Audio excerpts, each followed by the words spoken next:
Good morning student. हमने Indian economy का chapter शुरू किया था, जिसका नाम है development experience of India comparison with neighbours, है ना। और ये इंडियन इकोनॉमी का एक चैप्टर है।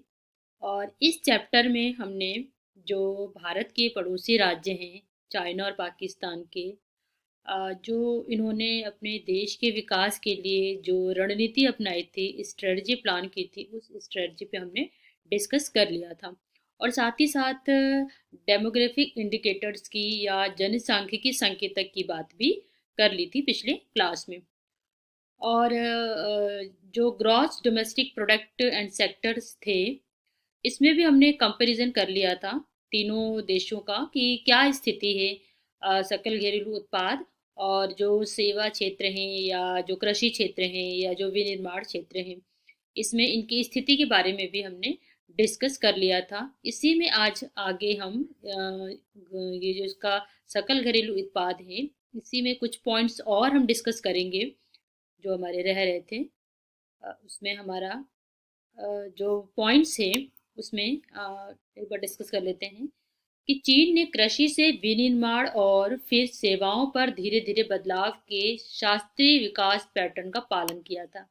क्या बात कर रहे हैं कि चाइना के बारे में बात कर रहे हैं कि जो जीडीपी में जो बढ़ोतरी हुई है या जो क्षेत्र थे, चाहे वो सर्विस सेक्टर हो, एग्रीकल्चर सेक्टर है, मैन्युफैक्चरिंग सेक्टर हो, उसमें चाइना की बात की जा रही है कि चाइना ने जो स्ट्रेटजी फॉलो की थी वो क्लासिकल डेवलपमेंट पैटर्न को फॉलो किया था, जिसमें उसने सबसे पहले एग्रीकल्चर सेक्टर्स को डेवलप किया, उसके बाद वो मैन्युफैक्चरिंग पर गया और मैन्युफैक्चरिंग सेक्टर डेवलप करने के बाद फिर वो सर्विस सेक्टर की ओर अग्रसर हुआ।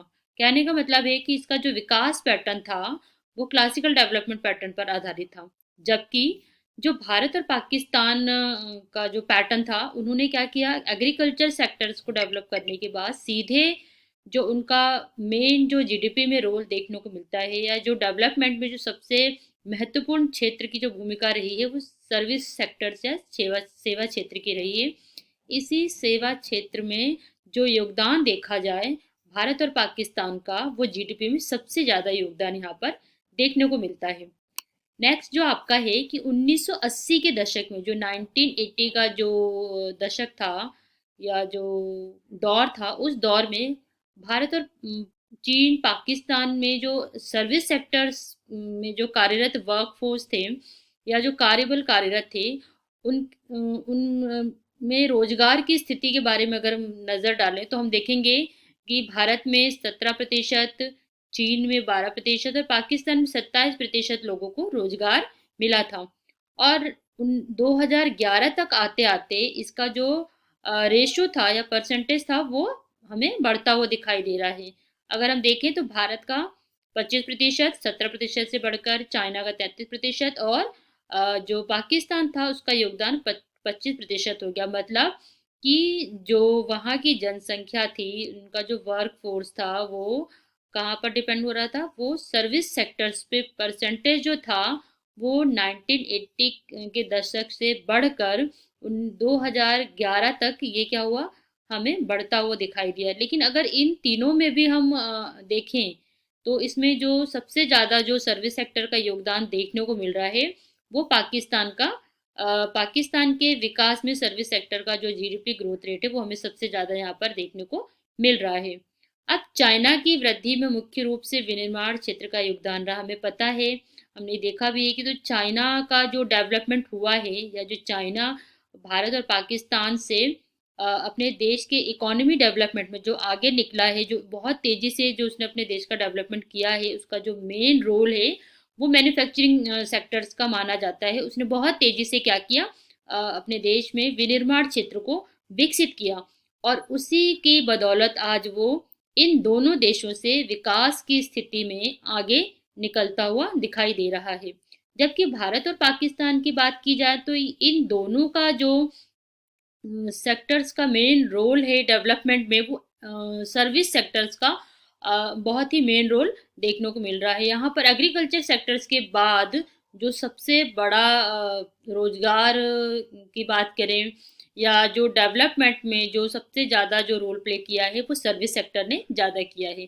जबकि चाइना में क्या बताया जा रहा है, चाइना में मैन्युफैक्चरिंग सेक्टर्स के थ्रू इन्होंने अपने देश को विकसित किया है। नेक्स्ट जो आपका यहाँ पर जो पॉइंट्स है, जो इंडिकेटर्स हैं जो हम पढ़ेंगे, वो है आपका ह्यूमन डेवलपमेंट इंडिकेटर्स, मानव विकास संकेतक।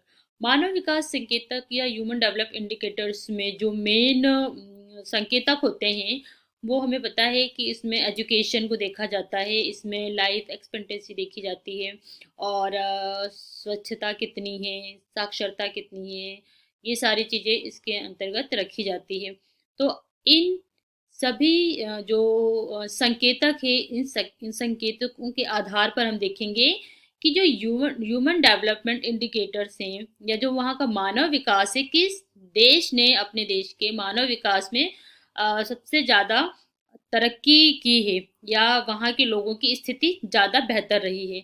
तो देखते हैं यहाँ पर मानव विकास के अधिकांश क्षेत्र में चीन ने भारत और पाकिस्तान से बेहतर प्रदर्शन किया है। क्या बता रहे हैं यहाँ पर कि जो मानव विकास की बात की जा रही है उसमें पाकिस्तान और भारत की अपेक्षा चाइना ने बहुत ही बेहतर प्रदर्शन किया है। मतलब कि यहाँ पर जो संकेतक हैं, संकेतक में प्रति व्यक्ति जीडीपी या गरीबी रेखा से नीचे की आबादी के अनुपात हो, चाहे स्वास्थ्य संकेतक हो, मतलब हेल्थ की स्थिति को देखा जाए, या वहाँ की जो पॉवर्टी बिलो पॉवर्टी लाइन है या जो पॉपुलेशन है जो गरीबी रेखा के नीचे रह रही है, एजुकेशन, हेल्थ, लाइफ एक्सपेक्टेंसी हो गई, या फिर जो वहाँ पर कुपोषण की स्थिति है, चाइना में भारत और पाकिस्तान की तुलना में बहुत कम देखने को मिल रही है। या देखा जाए तो चाइना की स्थिति जो है ह्यूमन डेवलपमेंट में या मानव विकास में भारत और पाकिस्तान से बहुत अच्छी देखने को मिल रही है। मतलब देखा जाए तो इस स्थिति में जो चाइना है भारत और पाकिस्तान से बहुत आगे निकल चुका है। नेक्स्ट है आपका गरीबी रेखा से नीचे के लोगों के अनुपात को कम करने में पाकिस्तान भारत से आगे निकला है। मतलब जो पॉवर्टी लाइन होती है, बिलो पॉवर्टी लाइन, जो पॉपुलेशन है या गरीबी रेखा के नीचे के जो लोग हैं उसको कम करने में पाकिस्तान जो है भारत से आगे निकल गया। मतलब भारत की स्थिति क्या है, भारत में अभी भी जो अधिकतर जनसंख्या है वो गरीबी रेखा के नीचे ही निवास कर रही। मतलब 20 से 25% लोग आज भी हमारे यहाँ क्या है, गरीबी रेखा के नीचे रह रहे हैं। जबकि पाकिस्तान में ये स्थिति बहुत बेहतर देखने को मिल रही है। उसने अपने देश में गरीबी रेखा के नीचे रहने वालों का जो रेशियो है उसको कंट्रोल किया है, और ये पाकिस्तान से काफ़ी कम जो लोग हैं वहाँ पर गरीबी रेखा के नीचे हमें देखने को मिल रहे हैं। और कृषि क्षेत्र से औद्योगिक क्षेत्र में श्रम बल को स्थानांतरित करने में इसका प्रदर्शन, मतलब जो एग्रीकल्चर सेक्टर से इंडस्ट्रियल सेक्टर में जो डेवलपमेंट या जो रोजगार की स्थिति देखने को मिल रही है वो पाकिस्तान की भारत से ज़्यादा अच्छी देखने को मिल रही है। और जो वाटर सप्लाई है, स्वच्छ जल उपलब्ध कराने की बात की जाए तो उसमें भी पाकिस्तान की स्थिति भारत से बहुत बेहतर देखने को मिल रही है। तो इसमें हमें साफ साफ पता चल रहा है कि पाकिस्तान जो है वो चाहे गरीबी रेखा की बात की जाए या फिर बेहतर जल फैसिलिटी प्रोवाइड करने में पाकिस्तान भारत से काफ़ी आगे निकल चुका है। जबकि शिक्षा क्षेत्र में जो है या बेहतर स्वास्थ्य सेवाओं में भारत पाकिस्तान से आगे देखने को मिल रहा है। नेक्स्ट है आपका भारत और पाकिस्तान जल स्रोतों में, मतलब जो इंडिया और पाकिस्तान का जो वाटर सप्लाई है वो चाइना से काफ़ी अच्छा देखने को मिल रहा है। मतलब जो स्वच्छ पेयजल की उपलब्धता है वो भारत और पाकिस्तान अपने देश के लोगों को ज़्यादा अच्छे से उपलब्ध करा पाता है, जबकि चाइना में ये स्थिति हमें अभी उतनी बेहतर नहीं दिखाई दे रही है। नेक्स्ट कंक्लूजन की बात करें हम, कंक्लूजन में हम देखें कि जो भारत पाकिस्तान या चाइना है उसमें क्या स्थिति देखने को मिल रही है, क्या निष्कर्ष निकल रहा है जो हमने ये पूरा स्टडी किया है। तो भारत की बात करें तो भारत ने मामूली प्रदर्शन किया है। हमें पता है कि इंडिया जो 1947 से डेवलपमेंट की स्ट्रेटजी को फॉलो करते हुए आज हम 2020 में रह रहे हैं, तो इसमें जो प्रदर्शन है प्रदर्शन बहुत अच्छा दिखाई नहीं दे रहा है। तो एक एक पॉइंट पर हम इस पर डिस्कस कर लेते हैं। इसके अधिकांश लोग अभी भी कृषि पर निर्भर है। अब इंडिया में जो सबसे बड़ी हमें विकास की प्रक्रिया जो दिख रही है, मतलब यहाँ की जो अधिकांश जनसंख्या है, वहाँ वो जनसंख्या अभी भी क्या है, कृषि क्षेत्र पर ही निर्भर कर रही है। देश के कई हिस्सों में बुनियादी सुविधाओं का अभाव अभी भी, जो इंफ्रास्ट्रक्चर फैसिलिटी है वो फैसिलिटी अभी भी हमें सभी क्षेत्रों में प्रॉपर तरीके से नहीं देखने को मिल रही है। अभी भी क्या है, वो बुनियादी बुनियादी सुविधाओं का अभाव देखने को मिल रहा है। गरीबी रेखा के नीचे रहने वालों, मतलब की जो आबादी है अभी भी 22%, मतलब हमारे यहाँ जो गरीबी रेखा के नीचे रहने वाली जनसंख्या है उसका भी अभी 22% है। मतलब इसमें बहुत ज़्यादा हमें सुधार देखने को नहीं मिला है और इनकी स्थिति को अभी भी ऊपर उठाना बाकी है। नेक्स्ट पाकिस्तान की बात की जाए तो पाकिस्तान की जो स्थिति है वो भारत और चाइना की तुलना में बहुत ही खराब देखने को मिल रही है, क्योंकि अर्थव्यवस्था में क्या है, अभी भी कभी भी यहाँ पर मंदी की स्थिति आ जाती है, या जो यहाँ पर राजनीतिक अस्थिरता बनी रहती है, यहाँ पर पॉलिटिकल जो स्थिरता है वो स्थिर नहीं रहती है। आए दिन यहाँ पर सरकारें क्या होती परिवर्तित होती रहती हैं और इनकी आंतरिक स्थिति बहुत अच्छी देखने को नहीं मिल रही है। कृषि क्षेत्र का अस्थिर प्रदर्शन, मतलब यहाँ पर एग्रीकल्चर सेक्टर्स का भी बहुत ज़्यादा हमें परफॉर्मेंस अच्छा नहीं देखने को मिल रहा है। जो पाकिस्तान है वो अभी भी अपने देश को विकसित करने के लिए कहीं न कहीं दूसरे देशों पर निर्भर कर रहा है, दूसरे देशों से धन प्राप्त करने की स्थिति में अभी भी बना हुआ है। मतलब जो इसका डेवलपमेंट है वो कहीं न कहीं दूसरे देशों के जो प्रदान किए गए ऋण हैं उसी पर निर्भर करता है और ये अभी भी अ, विदेशी ऋणों पर ही क्या है, निर्भरता हमें देखने को मिल रही है पाकिस्तान की। अब हम देखते हैं चाइना की। चाइना की जो स्थिति है वो भारत पाकिस्तान की तुलना में बहुत बेहतर देखने को मिल रही है। इसने बहुत अच्छा प्रदर्शन किया है।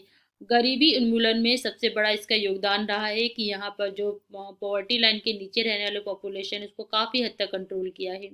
यह राजनीतिक प्रतिबद्धता के बिना अतिरिक्त सामाजिक और आर्थिक अवसर बनाने के लिए बाजार तंत्र का उपयोग किया। मतलब जो वहाँ की जो कंडीशन है, जो अपॉर्चुनिटी दी गई है, पॉलिटिकल इश्यूज से हटकर यहाँ कहीं न कहीं मार्केट को डेवलप किया गया है, मशीनरीज का प्रयोग किया गया है, जो कि वहाँ के देश की इकोनॉमी को डेवलप करने में बहुत ही सहायक माना जाता है। भूमि के सामूहिक स्वामित्व को बनाए रखने और व्यक्तियों को भूमि पर खेती करने की अनुमति देकर चीन ने ग्रामीण क्षेत्रों के सामाजिक सुरक्षा सुनिश्चित की है। मतलब चाइना में जो एग्रीकल्चर सेक्टर है उस एग्रीकल्चर सेक्टर्स को भी इन्होंने बहुत ही प्लान तरीके से डेवलप किया है। सामाजिक अवसंरचना प्रदान करने में सार्वजनिक हस्तक्षेप से चीन ने मानव विकास संकेतों को सकारात्मक परिणाम दिया है। जो मानव विकास संकेतक है उसको भी बहुत अच्छे तरीके से इसने क्या किया है, विकसित किया है चाइना ने। तो इस तरीके से हम ये कह सकते हैं कि जो भारत पाकिस्तान या चीन है उसमें जो चाइना है कहीं ना कहीं उसकी स्थिति अगर हम वर्तमान में देखें तो भारत पाकिस्तान से बहुत अच्छी देखने को मिल रही है यहाँ। और धीरे धीरे इसने क्या किया, हर क्षेत्र में भारत और पाकिस्तान से काफ़ी आगे निकल गया। इसका रीज़न क्या है कि इसने जो इकोनॉमी को डेवलप करने के लिए जो स्ट्रेटजी फॉलो की है उसने step by step strategy follow की और उसने उस स्ट्रेटजी के अकॉर्डिंग क्या किया, अपने देश को विकसित किया। तो आज जो चाइना है उसकी कंडीशन भारत पाकिस्तान से तो बहुत अच्छी हो ही गई है, साथ ही साथ विश्व में जो विकसित राज्य हैं उन विकसित राज्यों के साथ कंपटीशन करने की स्थिति में आज हम चाइना को देख रहे हैं। चाइना को देखें तो चाइना और क्षेत्रों में तो आगे निकल ही गया है, साथ ही अंतरिक्ष में स्पेस सैटेलाइट वगैरह में भी काफ़ी आगे निकल चुका है और इसने अपने यहाँ की पॉपुलेशन को कंट्रोल किया है, जो कि एक बहुत ही बड़ा रोल माना जाता है। इसने साइंस सेक्टर्स में या विज्ञान के क्षेत्र में भी इसका बहुत ही महत्वपूर्ण योगदान देखने को मिल रहा है। लेकिन साथ ही साथ हम इस बात को इग्नोर नहीं कर सकते हैं कि भारत की स्थिति भी काफ़ी अच्छी देखने को मिल रही है। जो 1991 की जो इन्होंने पॉलिसी अडॉप्ट की थी उस पॉलिसी के तहत हम जो है वो डेवलपिंग कंट्री या विकासशील राज्यों की स्थिति में आ गए हैं, या विकासशील राज्यों में हमारी गिनती हो रही है और आगे आने वाले कुछ समयों में हम विकसित राज्यों की स्थिति में भी आ जाएँगे। तो ये हमारा